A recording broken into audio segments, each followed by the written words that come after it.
Ito naman ngayon, ang ating gagawin sa umaga ito ay ang aking washing.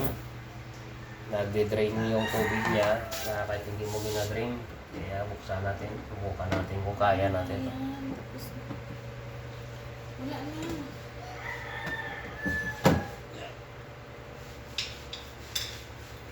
Tingnan natin kung kaya natin ng ating na powers.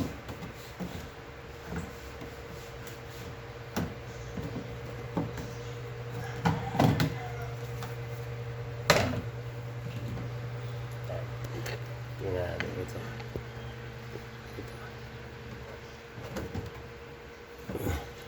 Nagde-drain kasi siya. Buksan natin ito. Hindi naman nagtulo yan dyan, no? Tapos nag-ring.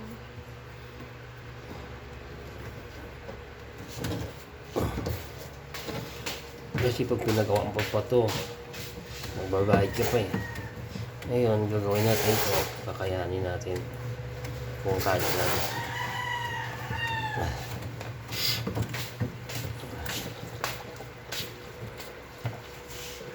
Yung spring nilang ayusin kasi hindi na ano yung spring na yan. Okay na yun, nalinis ko. Malinis naman, wala naman bumabara. Kaya siguro konting adjust na to ng spring niya.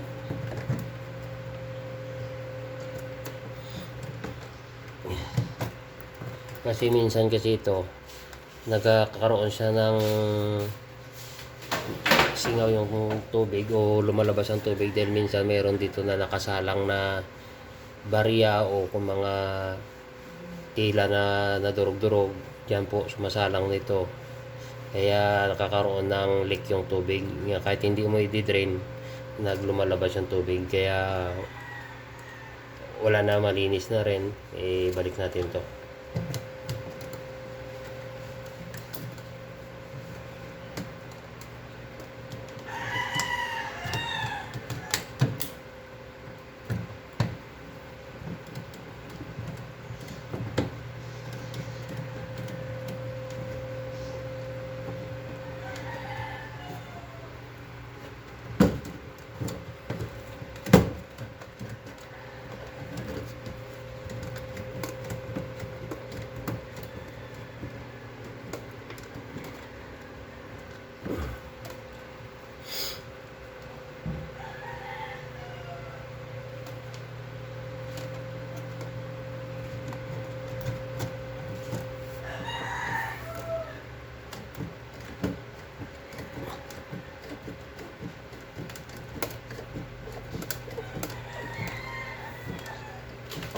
Testing mo.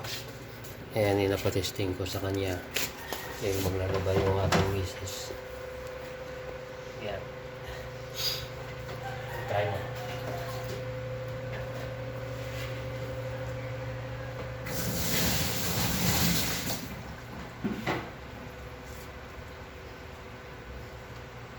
Naka-green yata eh. Oo.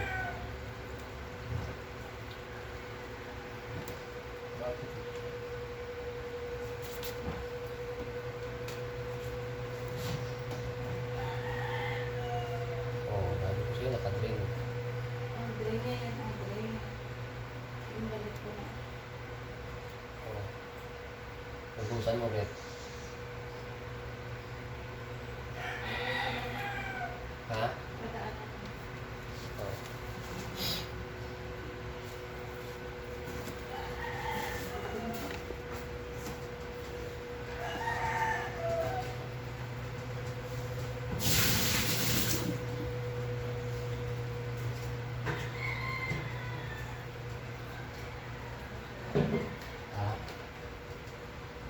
Tinggal ba?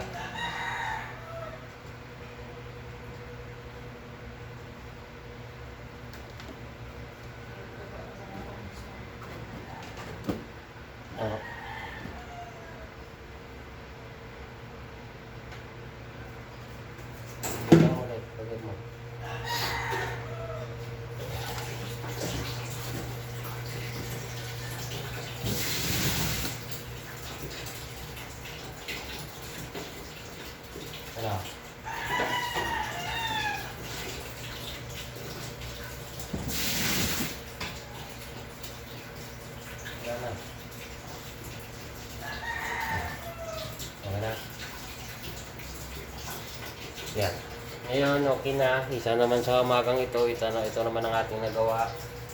Na yung ang isang washing ay kung ang tubig ay lumalabas doon na hindi mo pa na pinapalabas o ginadry yung tubig. Ibig sabihin dito po yun ay may problema siya. Nakakaroon siya ng bara o nakakaroon siya ng leak.